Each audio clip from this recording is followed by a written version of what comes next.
You are my new Romeo and Juliet. No. We don't kiss at the first rehearsal. No making out at this stage.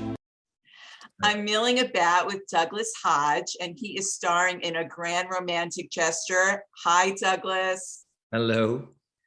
I'm staying at this motel. There you are. Oh, would stay with me. That's where I hook up. This film, I have to tell you right off the bat, never have I seen a better drunken performance than Leonardo DiCaprio in A Wolf of Wall Street. Do you remember him in that scene where he was on Quaaludes and he was crying? Yeah. Not just drunk, everything. Everything. Well, you topped it. Thank you. Well, it's just pure research and, method acting. No, it's funny because I've been doing this series called The Great and Yes. playing, an alcoholic essentially. And there's more or less no scene in which he's, sober. And it's interesting because I did this film before all that happened. And then since then, I've been more or less completely intoxicated at various levels of drunkenness. But great fun, that scene. Yes. So, I mean, how did you navigate it? How did you choreograph it? Sort of take me through that. The drunkenness? Yeah. Well, it's just acting. I think my thing about acting drunk is that you try to be as specific as possible so that you think that drunkenness is that everything's blurred and indistinct, but actually you're trying to speak very clearly and walk absolutely in a straight line. And so everything you're trying to do as specifically as possible.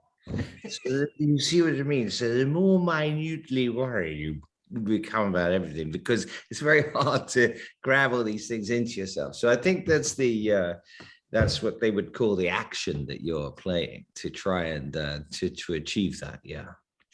But everything, not just your words, your facial expressions, falling over the balloons. I mean, guys, you have to see this film just for those moments. They're classic. It's all horribly familiar. Yeah. Yeah. So tell me how you got into this part. What attracted you to it? Joan, the director, I've already made a film with her. She's quite a remarkable artist, I would say, living in Canada, making almost a film a year, always with women to the forefront. Always the leads are their women's stories of all ages too, and all looks and types. And she has very particular sense of humor. She writes maybe a script a year or every 2 years. Then her own company produces, they put these films on, and almost regardless of critical reception, she is just making what she believes in and what she's interested in. And it's a pretty fabulous way to live your life, really. They almost always shoot with the same crew. So there's a sort of feeling that it's a little bit like, I've done an enormous amount of theater. So there is an ensemble feel to it that you're working with people who are familiar. She has a group of actors that she keeps coming back to. She loves British actors, which is, of course, useful for me. And so I initially, she contacted me and said, okay, I've written this part for a homeless sort of idiot. And I thought immediately of you. And I went up to Sault Ste. Marie, which is, the Canadian side of the Upper Peninsula, I suppose. And there she employs local people in the crew too. It's a pretty fabulous setup she has. She's very, very clear, very funny, and very specific in her thinking, and sort of undaunted by, I don't know, the terrors of making a film. Anyway, I had a wonderful time making that film, falling downstairs and being sort of hopeless in it. I play a sort of hopeless. In fact, he gets drunk too. So maybe that's where, and then she said, don't worry, I've got a cleaned up version where he's much more intelligent, but he's still drunk. And then she offered me that film, and I'd had such a wonderful time. It's very compact. You go up to Canada, they put you up. I knew it was more or less the same crew. I knew her very well by then, and I really like working with her. So and I admire the, you know, just each year this year she's written a film about adultery. You know, this film is essentially about adultery from a very honest point of view, but it's still gently funny and sort of horribly familiar and rather honest. And she's just making these pieces of work.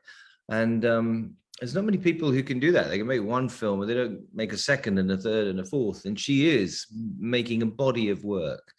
So it was, you know, I like to be involved in that sort of endeavor.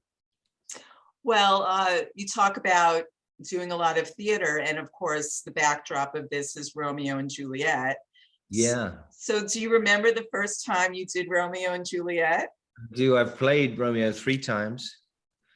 But the first time I was at RADA, and RADA, you know, the Royal Academy of Dramatic Art, where I trained, and they had this one term which was particularly terrifying, where you there are only, I think, 22 or 23 people in your term. It's a very, very sort of elite sort of group. Anyway, you're split into 2 groups, and you're given a play, and then you're told to develop it, and you take it around schools, into their gymnasiums and and it's, you know, if you had any, you know, thoughts that you were above anything like that, it certainly sorts you out. And I was playing Romeo, and, you know, it was terrifying. We went into these tiny little schools, the gymnasiums, and all the kids, you know, thinking they'd take the piss out of us. And we really fought to hold their attention. And then years later, I was playing it at the Birmingham Rep, which is a 3,000-seater theatre, and you still do enormous matinees, you know, of groups of school children coming to see the play. But yeah, so I do love the play. And also the play opens with Hamlet, which is another part I played in my 20s. And I sort of, when I played it, I thought, well, all I need to do really is just keep playing Hamlet for the rest of my life. I'm be happy to just do that. And I will never, ever quite get to, you know, how I want it to be. So it was nice to revisit all that verse. And I miss Shakespeare. I miss that sort of verse speaking, and I'm very easy with it. And it's very much a part of my life and my fabric. I've always been involved in Shakespeare, you know, done more or less all the Shakespeare canon, you know, at some point in my career. So it was lovely and easy and delightful to go back to. Now, Douglas, you are the recipient of Toto. I made this up. You're a Tony winner, Olivier winner, a Drama Desk winner, and an Outer Critic Circle winner. Get it? Todo. I see. Well, you could have called me Waiting for Odo or something like that. You could, or Doot or Tood. Yes, Toto. Well, thank you very much. Yeah. Yeah, I've got some other prizes too, but I don't think they come into, don't spell anything nice. Yeah. We're and the Great is up for Best Ensemble for the SAG Awards this next week. We're all being flown to LA, which is, of course, under the pandemic. I'm waiting for it to be cancelled at any minute. Yeah. Yes, that's right. I have. I've had 5 Olivier nominations, so it took me 5 goes to win once, which is not a very good, you know, strike record. So what do you make of what's going to happen with Broadway? I think, yeah, well, I mean, I'm more worried about West End. The English theatre isn't supported as well as Broadway is. It's not as rich, and it doesn't have the resources that the government have been putting behind Broadway here. I mean, you know, for the first time ever, I've sort of contemplated, for the first time in 2,000 years, I think, oh, do we need theatre? You know, does theatre not exist? But it is here. I do think we will come out of it. I mean, I think these things do finish in the end, and I think there's such resilience, just the way, you know, you go and eat on the street in some little shed, you know, there's ways, but I think it has concentrated people's minds. The theatres need to be better ventilated, you know, people need to feel safe. But there's nothing like that sort of communion, I don't think, even going to the cinema, of a whole room of people laughing at a film, you know, than just sitting at home. Of course, we've all got very used to streaming everything and sitting in our little boxes. And I'm sure the world is becoming more and more remote. You know, I think I think pretty, maybe in 100 years time or less, people will do everything remotely, really, including sex and, I mean, everything. You won't really need to leave your little bubble. But there's something about the communion of live theater which changes the way I act every night and is changed by the audience that's there, that I really, really, think will survive. And there's a sort of necessity, really. Well, talk about not leaving your bubble. If it was up to me, I would never leave my bubble. Right. No. Well, I love television. I am enjoying the second season of The Great so much. And it's so ironic because your co-star in A Grand Romantic Gesture, Gina McKee, was actually in Catherine the Great. Of course she was. Of course she was, with Helen Mirren. That's right. Yeah, that was a very different take on the story. No, I don't think that. I'm not sure that ever came up. I know Gina from working in the theater, and we were both sort of Pinter aficionados. Harold Pinter. I did, like 10 years of Harold's work, really, and at various points we sort of, coincided. So I know her from that circle. But no, we didn't ever talk about. Our take on Catherine the Great is rather different than theirs, I think. But yeah. Helen Mirren's pretty sexy, Catherine the Great, though, it has to be said. Tell me about it. Oh, boy. And Elle Fanning, she's no chopped liver.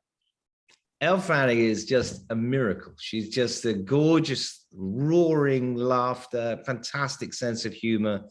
Her and Nicholas Hoult, it's quite interesting when you're in a series, and I very rarely have done television series, but if the two leads they're on time, know all their lines, completely humble, very, very motivated, then it just trickles down. Nobody can really behave like an arse. You can't get away with it, because the two people carrying the whole thing are such, exemplary professionals. And so aside from their beauty and their sexiness and their, fantastic, skills, they're great professionals. So it's lovely environment to be in. And we're about to go and shoot third season. I know, congratulations, so exciting. The only problem is my fat suit it was hilarious for the first 2 weeks, and then I sort of was moping around going, what happens to my character? Does he get on a treadmill at any point? And because this is quite warm now. And then Elle was pregnant in the second season, was kind of going, I don't know what you're moaning about all the time, so I couldn't really complain then. But yeah, it's great fun. It's kind of extraordinary, weird writing and strange piece. I was sort of hoping that was a fat suit, Douglas, I have to tell you. Yeah, yes. Not the pandemic, although I'm getting there with the pandemic, I have to say. It's very, very, it's enticing to just eat more and more biscuits and cake and candies and not worry about it, because you just think, well, I'm wearing a fat suit, what does it matter? So, no, yes, I shall have to get back to the gym when it opens. So now you're living in New York, yeah? Yeah. I'm going to spend the great shoots in England, so that's 6 months of the year in England. So I do seem to have, since I moved to New York, be working mainly in Europe, more or less. Anyway, I mean, so yeah, I am, and I've been working, shooting films here and then whizzing backwards and forwards whenever I can. And of course, with the pandemic, I've been The Great took many more months than 6 after a while because of the stoppages, and then you couldn't fly home because quarantining time it took, things like that. So I've spent a lot of time in the last 2 years stuck in various hotels in Vancouver and in England and in America. But yeah, so I'm loving it.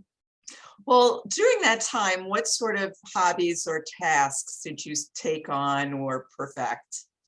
Well, because I'm an actor, I'm very used to having hours of the day when I don't know if I'm working or not, and not much to do. So I've sort of learned over all the years to be pretty good, pretty sort of self-motivated. But the main thing I did, I suppose, is I learned to oil paint. My wife brought me 6 lessons remotely for a birthday present, and I loved it.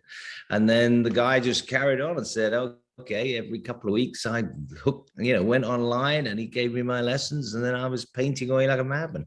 So that's, been I don't think I would ever have done that without all the time at home.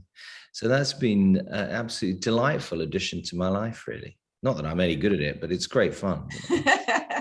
Are you painting people or inanimate objects? I'm painting. I painted all the cast of the great. I'm painting. I'm painting mainly old masters.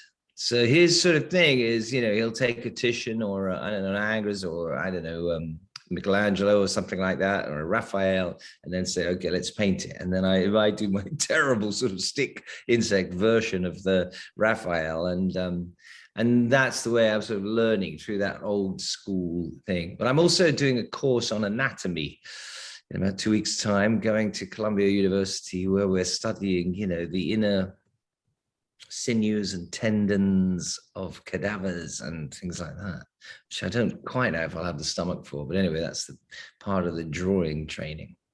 Well, then you can ask your wife to model for you, and there you go. She's terrified that I've signed up for it. She thinks, why would I be interested in that? But yeah, it's all part of that sort of classical way to learn drawing. But yeah. Yeah. So now, living in New York City, who are you often recognized as when you leave the house and actually walk down the street? Well, the whole point of my career has been not to be recognized by anyone at any point at anything. I'm trying to do as many different. I've always been interested in not having that sort of baggage, really. I know it sounds sort of silly, but it's quite nice to be able to go and play, I don't know, something in The Undoing, and then do The Great, and then do Black Mirror, and be playing very different people, and to not be bringing, I'm just that look and that person all the time. So hopefully that's a sort of moving target that people, they can criticize one, and then I'll be playing the other one before they'll. But yeah, so I don't know. Luckily, I don't get recognized as Velamentoff very much. The day they go, "Oh, that's you," I'll know I need to go on a diet. So what's coming up next for you? Well, about to start The Great again, not until but before that, I've written a musical, which is happening in the West End. So that's pretty major use of my time, really. It's quite huge.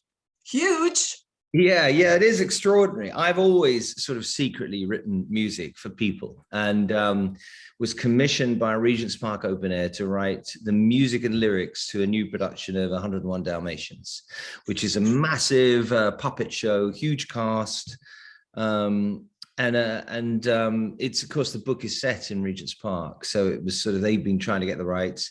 And that was 3 years ago I started on that. And we actually got to the first day of rehearsals. I heard my entire score sung, burst into tears, flew back to New York, and they canceled the entire thing for COVID. Oh, no. Then we waited a year. The whole cast were kept and honored their parts and roles, and we got to January, and they just said, this is not going to happen. We're going to have a distanced audience. We can't make our money back. We're going to, so they canceled it again. So third year running, opening night is August the 3rd, I think, August the 2nd. And tickets are being sold right now, and I'm, getting more and more nervous. But so it'll be a huge thing for me, and it's been coming a long time. And so I've written all music and all the lyrics, and Johnny McKnight has written the book, and of course it's a fantastic story. They're getting ready to start that. So before I start The Great, that'll all happen. So who's in that? And Kate Fleetwood is playing Cruella. Oh. And who's a sort of famous Lady M from the RSC. I don't think I'm allowed to announce everyone. I'm not sure. And then there's a team, because it's mainly the dogs are puppets, and done by the guy who did Warhorse. Oh, wonderful. Yeah, so it's a very much an ensemble company. I don't think any famous actors. It's not really a sort of, and it is even with Cruella, a sort of ensemble piece where the dogs, it's more to do with the dogs than the humans. Do the dogs go out into the audience? They do, yeah. Oh, yeah. I have to come see. You'll have to come and see it. They do well. They do everything. It's quite magical. The first time I went to the first workshop, and they went, "Okay, this is Purdy," and I was like, "Wow, incredible, incredible!" And it's really, those shows can be quite miraculous. Like moments of Lion King are kind of extraordinary. Even though you see who's doing it, you kind of believe in the whole thing. So it's been very, very exciting. Yeah, and I've spent the last 3 years worrying and writing at the piano. But and do you have sort of like a little picture of a dog for inspiration sitting there, or? Yeah, I have been. My wife said I'm sort of singing like this, like I go, But God knows the noises I must be making. But it's more or less ready now. So they're now taking over it with design and choreography and that, and I'm just sort of sitting back, feeling absolutely thrilled and touched by it. It's really rather moving to have some, if you write a piece of music and 40 voices sing it in harmony, it's really quite an extraordinary thing to live through, So so I'm hopefully this year, COVID permitting, we will third time asking open. Yes. Well, lots of wonderful things to look forward to. I wish you all the best. Thank you. Yeah. And next time we'll have coffee in New York City again and meet in person. Wouldn't that be fun? I think that's going to be possible soon once we get out of this winter and, and the latest variant subsides. I think life is slowly coming back. It is the winter of our discontent. Yeah, it's so true. Don't ask me to do any other Shakespeare. Yeah, I don't. You put your hump on just to say that. Yeah. Well, thank you for joining me. This was fun. Yeah, lovely to see you again. And sorry I can't see you in person, but well, here we soon. Are. All right. good things. Okay. Thanks so much. All right. Take care. I fell in love. You want to stay married? Don't let yourself fall in love with someone else. Always news. Always refreshing. Always candid. Always milling about. Robin Milling delivers what celebrities are saying to you.